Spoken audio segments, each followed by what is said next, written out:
Welcome back to my channel.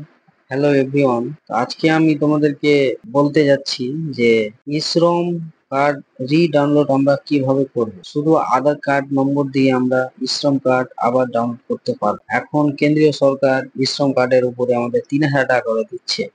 যদি already কেউ application করে থাকে আর যদি ভুলে যায় কোনো কারণবশত, তাহলে শুধু আধার কার্ড দিয়ে আমরা ডাউনলোড করে নিতে পারবো। সেগুলো ডাউনলোড আমরা কিভাবে করব, চলো স্টেপ বাই স্টেপ তোমাদেরকে ফুল প্রসেসে বলবো। আর যদি তোমরা নতুন ভাবে অ্যাপ্লিকেশন ইশ্রম কার্ড করতে চাও তাহলে অবশ্যই আমাকে কমেন্ট করবে, আমি তোমাদেরকে একটা ভিডিও বানিয়ে দেবো।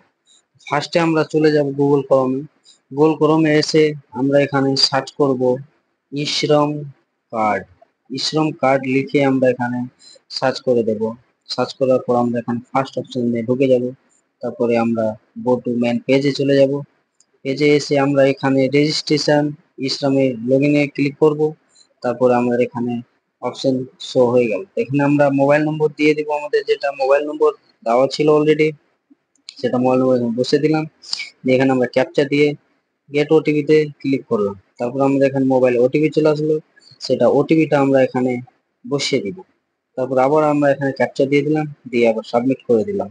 সাবমিট করার পর এখানে আমাদের আধার নম্বর চাইছে, আমরা এখানে ফার্স্ট আধার নম্বর বসিয়ে দিব। আধার নম্বর বসানোর পর এখানে আমাদের 3টা অপশন আছে, আমরা ওটিপি তে নিতে চাইছি। ওটিপি দিয়ে আমরা ইসম কার্ডটা ডাউনলোড করবো। ওটিপিটা ক্লিক করে আবার ক্যাপচা দিয়ে দিব। ক্যাপচা দেওয়ার পর আমরা এখানে সাবমিট বলে অপশন যেটা আছে সেটা সাবমিটে আবার আমরা এখানে ক্লিক করে দেব। এখানে দিয়ে তারপরে আমাদের কাছে আবার আধার ওটিপি চলে গেছে। এখানে আমরা আধার ওটিপিটা আমরা এখানে বসিয়ে দেব। দিয়ে তারপরে আমরা এখানে আবার ক্যাপচারটা আমরা এখানে দিয়ে দিব।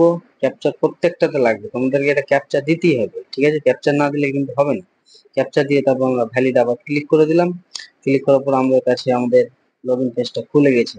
দেখো আমি তোমাদের দেখিয়ে দিচ্ছি। সবথেকে ফার্স্টে আমরা উপরে চলে যাব, উপরে ডাউনলোড ইউএন কার্ড এখানে ক্লিক করলাম। তারপরে ডাউনলোড ইউএন কার্ড আবার এখানে ক্লিক করব, দিয়ে ডাউনলোড অ্যাগেন আবার ক্লিক করে দিলাম। ক্লিক করার পর আমাদের এখানে ডাউনলোড হয়ে গেছে। তো আমি দেখে নিচ্ছি আমার ইসলাম কার্ডটা ডাউনলোড হয়েছে কিনা। দেখো আমি ডাউনলোড করে নিয়েছি। এরকম ভাবে তোমরাও ডাউনলোড করে নিবা। আর যদি কোনো প্রবলেম থাকলে অবশ্যই আমার কমেন্ট করবা, কমেন্ট করে জানাবা। ভিডিও যদি ভালো লেগে থাকলে অবশ্যই লাইক করবেন।